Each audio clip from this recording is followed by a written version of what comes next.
오늘 우리 설교 제목 한번 볼까요? 같이 한번 읽어보도록 하겠습니다. 시작. 여호와의 이름이 찬송 받으소서. 아멘. 오늘 우리 찬양 대원들도 여호와의 이름을 찬송하고 또 감사 찬송을 드렸습니다. 오늘 우리가 읽은 욥기 1장 20절로 22절 말씀은 욥의 고백이죠. 욥의 고백. 근데 욥이 이런 고백을 드릴 때에 그 욥의 형편이 어땠을까? 좋았을까요? 굉장히 힘들었을까요? 굉장히 힘들었죠. 그게 그 1장 1절부터 보면 욥에 대한 소개가 나옵니다. 1절에 보면 욥은 온전하고 정직하고 하나님을 경외하고 악에서 떠난 사람이었습니다. 굉장히 훌륭한 사람이죠. 그리고 자녀가 아들이 7, 딸이 3입니다. 10명이었습니다. 근데 아주 믿음 안에서 훌륭하게 양육을 했습니다. 또 이 3절에 보면 양이 7,000마리, 낙타가 몇 마리죠?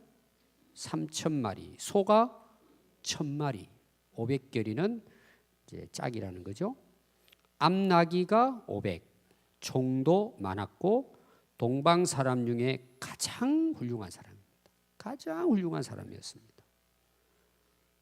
그런데 한 번은 사탄이 찾아와 가지고 욥이 하나님을 그렇게 잘 섬기는 것은 이유가 있다. 하나님이 복을 너무 많이 주셔가지고 그래서 하나님을 잘 섬기는 것이다. 하나님께서 주신 것을 다 빼앗아 보시면 하나님을 욕하고 떠날 것입니다. 근데 하나님께서 허락을 하십니다. 하나님은 욥을 인정을 하셨습니다. 그 시험을 허락합니다. 그래서 한순간에 10명의 자녀도 죽임을 당하고 모든 재산도 다 빼앗겨버렸습니다. 그리고 욥은 죽을 병에 걸렸습니다. 몸이 만신창이게 됐습니다. 다 죽게 생겼습니다.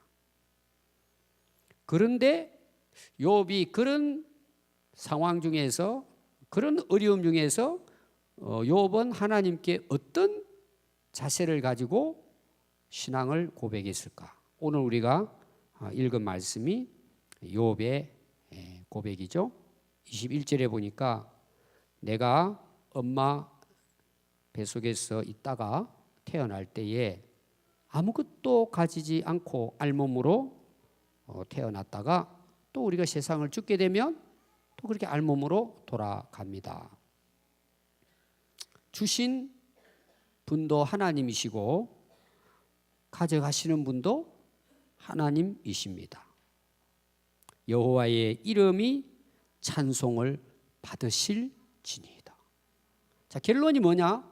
그런 힘들고 어려운 중에 욥은 하나님을 찬송했다는 것입니다. 사실 쉬운 일이 아니죠. 그럼 어떻게 욥은 이렇게 찬송할 수 있을까? 정말 원망하고 불평해도 모자랄 텐데 어떻게 하나님의 이름을 찬송할 수 있었을까? 몇 가지만 제가 말씀을 드리면 욥은 하나님을 믿었습니다. 하나님이 실제로 함께 하신다는 것을 믿었습니다. 하나님은 정말 세상을 창조하시고 생명을 주관하시는 온 우주 만물의 주인인 것을 욥은 믿었습니다. 그러니까 욥에게 있어서는 알몸으로 태어나서 지금까지 잘 살았습니다. 하나님이 많은 복을 주셨습니다. 자녀도 10이나 주고 많은 재산도 주었습니다. 그런데 하나님이 가져가셨습니다. 욥이 생각할 때는 자기는 손해본 것이 없다고 생각한 겁니다. 하나님이 주셨고 하나님이 가져가셨다는 것입니다. 자기는 얻은 것도 이런 것도 없는 것입니다. 그동안 살아온 것만 해도 하나님 앞에 감사한 것입니다. 욥의 신앙은 하나님이 주신 것에 대한 신앙이 아니고 하나님께 대한 신앙이다. 욥에게 중요한 것은 자기 자신도 아니고 하나님으로부터 받은 자녀들이나 소유물도 아니고 또 많은 사람들로부터 존경받는 최고의 훌륭한 인물이었지만은 욥은 그런 것과 상관없이 하나님을 섬겼다는 것입니다. 욥에게 중요한 것은 하나님이 주셨기 때문에 감사하고 찬송한 것이 아니고 하나님 자체가 감사의 제목인 겁니다. 욥의 삶은 하나님 자체지 하나님이 나에게 뭘 해주셨기 때문에 하나님이 아니라는 거예요. 욥의 고백이 그런 고백이에요. 욥의 진짜 신앙 고백은 우리가 하나님을 정말 믿고 그 하나님을 주인으로 인정한다면 누구나 고백할 수밖에 없는 고백이에요. 그러니까 욥의 이 고백은 대단한 고백이에요. 우리는 쉽게 그냥 이걸 고백은 하지만 욥은 이렇게 고백할 수밖에 없는 하나님을 믿던 거예요. 그런 면에서 이 욥의 고백은 대단한 고백이죠. 우리가 잘 아는 로빈슨 크루소 알죠? 우리 학생들, 아이들 읽어봤습니까? 그 손가락 가지고 뭐 하냐? 로빈슨 크루소라고 들어봤어요? 우리 초등부 학생들 책 읽어본 사람 손 들어봐요. 한 사람 있네. 야, 두 사람. 우리 예훈이가 읽었대요. 우리 중고등부 혹시 읽어본 사람 어릴 때 로빈슨 크루소라고 많이 있네. 참 훌륭합니다, 우리 고등부 학생들. 자, 배를 타고 가다가 이제 그 배가 파손돼 가지고 무인도에 떨어지잖아요. 아무것도 없는 무인도에 떨어집니다. 근데 로빈슨 크루소가 얼마나 그게 낙심이 됐고 희망이 없잖아요. 무인도에 요새처럼 휴대폰이 있는 것도 아니고 무인도에 어떻게 해가지고 살아난 거예요. 겨우 어떻게 해서 살아난 거예요. 근데 그가 거기에서 이 칸을 그려가지고 두 칸을 딱 그린 거예요. 이렇게 이쪽 칸은 좋은 것, 이쪽 칸에는 나쁜 것, 이렇게 해서 이제 자기가 두 칸을 딱 정해놓고 혼자서 그걸 기록을 한 거예요. 첫 번째 기록한 게 뭐였냐 그러면은 내가 이 외로운 섬에 던져진 것은 아주 나쁜 것이다 했었어요. 근데 그 옆에 좋은 것이 뭐냐? 다른 사람들은 다 죽었는데 나는 그래도 살아났다. 좋은 것이다. 또 많은 사람들로부터 내가 버리면 당했다. 아니 나쁜 거다 이건. 그래도 나는 굶지 않고 살아있다. 좋은 거라는 거죠. 자기는 입을 옷이 없어요. 나쁜 거다. 그런데 좋은 것은 옷을 안 입어도 되는 따뜻한 날씨를 주시니 좋은 것이다. 또 여기는 위험하게 혼자 살기 때문에 어려움을 당할 수도 있지만 나에게는 대적하는 사람들이 있어도 방어할 무기가 아무것도 없지만 여기에는 야수들이 없는 것이 좋은 것이다. 나는 여기 혼자서 이 무인도에서 살아가는데 정말 혼자 상대도 없이 말할 사람도 없는 걸 보면 나는 참 이게 안 좋은 것이다. 근데 하나님께서 난파된 배를 이 해안에 가까이 대주게 하시고 하나님께서 필요한 것들을 구할 수 있게 해주시니 감사하다. 그러니까 그 로빈슨 크루소는 모든 일에 있어서 나쁜 것 좋은 거를 다 골라봤다는 거예요. 그러면서 그의 결론이 뭐냐 하면 이 세상에 부정적인 일이든 긍정적인 일이든 너무 비참해서 감사할 수 없다는 것은 아무것도 없다는 거예요. 어떤 자리에 서든지 우리는 하나님께 감사할 수 있는 조건이 있다는 것을 결론 내릴 수 있다. 그게 무인도에서 그런 고백을 했다는 것입니다. 오래전에 미국의 이제 유명한 프린스턴 대학의 총장이었던 워터폰이라고 하는 목사님이 계셨습니다. 어느 날 이제 목회를 하면서 주일날 그 예배를 드리러 가려고 하는데 그 교회에 이제 장로님이 오시면서 목사님 나 큰일 날 뻔했어요. 나 이제 죽었다 살아났어요. 교회 오면서 마차를 타고 오면서 몇 번을 굴러가지고 마차가 완전히 다 그냥 부셔져 버렸답니다. 근데 하나도 안 다치고 그래서 오늘 주일 예배 드리러 오기는 너무 감사하다고. 그러면서 목사님한테 막 이야기를 하는 거예요. 그랬더니 목사님이 그 이제 장로님에게 장로님 그렇다면은 저는 몇 배를 더 감사해야 되겠다고. 그랬더니 장로님이 목사님 언제 그런 사고를 당해봤냐고. 사고를 당한 게 아니고 내가 이 교회를 1년에 수백 번을 왔다 갔다 마차를 타고, 옛날에는 마차니까 그 막 절벽에 사이사이로 해가지고 수백 번을 왔다 갔다 했는데 단 한 번도 올 1년 동안에 마차가 굴린 적이 없다. 이게 무슨 말일까요? 우리는 꼭 하나님께 감사하고 또 은혜라고 생각할 것은 뭐예요? 꼭 힘들고 어려움 속에서 내가 어떤 문제를 해결하고 어려운 가운데에서 구원을 받았을 때만 감사한다는 거예요. 그래서 이 목사님의 그런 말씀의 내용 중에 중요한 것이 뭐냐? 일상의 감사예요. 일상. 실제로 지금 내가 이렇게 하루하루 살아가는 이 자체가 전부 감사라는 거예요. 전부 감사라는 것입니다. 이런 공기를 마실 수 있는 것, 이거는 상상을 초월하는 감사의 제목이에요. 공기를 마실 수 있는 것, 햇볕을 볼 수 있는 것, 마음껏 물을 마실 수 있는 것. 여러분 이걸 무엇과 비교할 수 있을까요? 우리 주변의 일상생활 속에서 일어나는 수없이 많은 은혜가 있습니다. 우리는 이런 것들을 다 헤아려도 다 감사하지 않을 수가 없다는 것을 알게 되는 것입니다. 결론적으로 그보다 가장 정말 우리가 감사해야 될 제목이 뭘까요? 나 같은 죄인도 하나님이 선택해서 하나님의 자녀 삼아 주신 것입니다. 천국 백성 되게 해주신 것입니다. 여러분 우리가 이걸 깨달으면, 이 하나님의 은혜와 예수님의 사랑을 깨달으면 여러분 감사하지 않을 게 하나도 없어요. 그게 범사의 감사가 되는 거예요. 있어도 감사, 없어도 감사. 어떤 형편에 처해 있든지 우리는 정말 범사에 감사할 수 있습니다. 그런데 우리는 너무나 많은 감사의 이유를 가지고 있음에도 불구하고 감사하지 않는다. 그러면 시편 150편은 시편의 결론이죠. 마지막입니다. 그 마지막 시편 1절부터 6절까지 말씀에서 또 마지막이 105편 6절이죠. 그럼 잘 아실 거예요.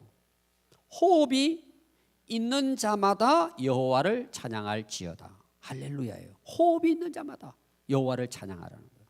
감사하고 찬양하라. 여러분 호흡이 있습니까? 없습니까? 근데 여러분 진짜 하나님께 대한 감사와 찬양이 있습니까? 내가 호흡이 있는데도, 우리는 호흡이 있는 것만 해도 찬양할 수밖에 없고, 호흡이 있는 동안에는 하나님을 찬양하는 것이, 하나님을 우리가 정말 창조주로 우리를 구원하신 분으로 인정하고 믿는다면 우리는 그분의 이름을 찬양할 수밖에 없습니다. 사도행전 12장 23절에 보니까요, 헤롯 왕이 나옵니다. 그때 당시 왕들은 그 백성들로부터 신의 대우를 받았습니다. 그래서 헤롯 왕이 나타나니까 사람들이 저거는 사람의 소리가 아니고 신의 소리다. 그러면서 막 헤롯 왕에게 영광을 돌립니다. 그러니까 헤롯 왕이 자기가 그 영광을 차지해 버립니다. 하나님께 영광을 돌리지 않고. 그래서 뭐라고 기록을 하고 있느냐 하면 사도행전 12장 23절 보니까 헤롯이 영광을 하나님께로 돌리지 아니하므로 주의 사자가 곧 친히 벌레에게 먹혀 죽으니라. 하나님께 영광을 돌려야 할, 하나님의 이름에 찬양을 올려야 할 우리 존재가 자기가 스스로 영광을 차지해 버린다면 여러분 조심하십시오. 헤로드는 왕이었지만 하나님이 치시니까 벌레가 먹어버렸어요. 헤로드 왕을 벌레로. 제가 조심하라 그랬죠? 뭘 조심해야죠? 하나님께 돌려야 할 영광을 내가 차지하는 거예요. 그럼 뭐가 와서 먹어요? 벌레가 먹는다는 거예요. 꼭 이런 벌레 그러니까 막 코에 들어가고 이에 들어가고 귀에 들어가는 벌레가 아니고 우리 안에서 먹는 거예요. 육신만 먹을까요? 영혼까지 먹이는 거예요. 나중에 멸망하는 거예요. 그럼 정말 조심해야 돼요. 우리의 모든 신앙 행위는 뭘까요? 하나님의 이름을 찬양하는 거예요. 하나님의 이름을 높이는 거예요. 여러분 누가 하나님을 믿는 사람이에요? 우리 다 하나님 믿는다고 고백해요. 하나님은 창조자시고 인류의 역사의 주인이시고 우리를 구원하신 분으로 다 우리는 교회를 다니면 다 인정해요. 그럼 누가 과연 그분의 이름을 높이기 위해서 찬양하고 영광 돌리는 삶을 사느냐는 거예요. 누가 과연? 안 맞잖아요. 오늘 우리 아이들이 예배드리러 왔어요. 저는 제 아들이고 딸이었다면 한 대 때렸을 거예요. 저는 정말 미워서 때리는 게 아니고 사랑해서 때릴 거예요. 제 자식이라면 저는 볼 수가 없어요. 이 세상에 호흡하는 모든 존재는 하나님의 이름을 찬양해야 합니다. 그건 당연한 것입니다. 그게 옳은 것이고 그게 올바른 신앙이고 정말 하나님을 살아계신 분으로 믿는다면 우리는 그분의 이름을 높이고 그분의 이름을 찬송하는 것이 마땅한 것이죠. 그 뭐 특별한 것도 아니고 자랑거리도 아니죠. 그래서 사도 바울은 그 예수님을 만나고 깨닫고 난 다음에 그의 고백이 뭡니까? 고린도서 10장 31절에 보니까 그런즉 너희가 먹든지 마시든지 무슨 일을 하든지 다 하나님의 영광을 위하여 하라. 사도 바울은 그렇게 살았어요. 여러분 진짜 이 고백이 우리의 고백이 되고 우리가 먹든지 마시든지 무엇을 하든지 특별히 우리가 오늘 뭐 다른 거는 제쳐놓고 교회 안에서 이루어지는 모든 일이에요. 교회 안에서 이루어지는 모든 일, 아주 적응부터 큰 일에 이르기까지 우리의 맡은 직분 뭐 할 것 없이 모든 것 하여튼 교회 안에서 이루어지는 모든 것 최소한 우리가 교회를 다닌다면 예수님 믿는다면 모든 신앙 행위의 동기와 목적은 여호와 이름을 찬송하는 거예요. 거기에 집중해야 돼요. 여러분 진짜 우리 마음이 그렇게 되죠. 여러분 어린 아이들 오늘 초등 아이들도 예배 잘 드리는 이 아이들이 어릴 때부터 정말 하나님을 진짜 찬송하고 기도하고 예배하고 말씀을 듣는다고 생각해 보세요. 기적 같은 은혜가 임하는 거예요. 정말 성령님이 교통하시는 거예요. 여러분들이 진짜 그런 마음을 가지고 하나님의 이름을 높이기 위해서 모든 것을 주의 이름에 찬양을 올려드린다면요 질병도 치료돼요. 그때 역사가 일어나는 거예요. 물론 우리가 기도도 해야 되지만 여러분들이 진짜 마음을 다해서 모든 것을 주의 이름을 찬송하기 위해 살아간다면 지금도 하나님은 살아서 역사하시는 분이에요. 오늘 우리가 정말 신앙생활 하면서 우리가 하나님의 이름을 얼마나 높이고 그분을 찬송하고 예배하고 있느냐는 거죠. 여러분 그런 우리가 인정을 한다면요 우리가 주님을 위해서 일할 수 있는 일거리를 하나님이 내게 맡겨줬다는 것은요 이건 놀라운 은혜고 축복이에요. 은혜 받고 축복 받을 수 있는 삶을 살아갈 수 있는 기회를 우리에게 주신 거예요. 얼마나 감사한 일인지 몰라요. 그게 더 우리가 하나님의 이름을 찬양하고 높여드려야겠죠. 오늘 저는 이 말씀을 듣는 우리 유튜브 아이들로부터 어른에 이르기까지 정말 우리의 삶이 오늘 욥의 고백 또 사도 바울의 고백처럼 우리가 무슨 일을 하든지 그분의 이름을 찬송하는 거죠. 욥은 어떤 자리입니까? 완전히 망한 자리예요. 완전히 그냥 죽음의 자리예요. 희망이 없어요. 비참한 자리예요. 그런데도 불구하고 여호와 이름을 찬송 받으시기를 바랍니다. 그거는 욥만 가능할까요? 하나님을 진짜 살아계신 분으로 인정하고 믿는 분은 누구나 다 그 고백을 할 수 있어요. 특별하지 않아요. 하나님을 만나면 누구나 다 고백할 수 있는 거예요. 하나님이 그 영광을 받으시는 것입니다. 저는 우리 평안교회 오늘 이 말씀을 듣는 우리 모든 성도들이 욥의 고백이 우리의 고백이 되고 이 사도 바울의 고백이 오늘 우리의 고백이 되어서 하늘나라 가서 하나님 앞에 칭찬받는 복된 삶을 살아갈 수 있기를 바랍니다. 오늘 우리 마지막 제가 특송을 하나 부르려고 제가 했는데 영 이게 안 되고 오늘 몇 번을 10번을 들었어요. 어느 날인가도 그걸 제가 너무 은혜가 돼가지고 계속 들은 적이 있어요. 그래서 오늘 제가 특별히 이제 초청을 했습니다. 그래서 영상이나마 우리가 같이 한번 귀한 찬양을 우리 같이 들으면 은혜가 될 줄로 믿습니다.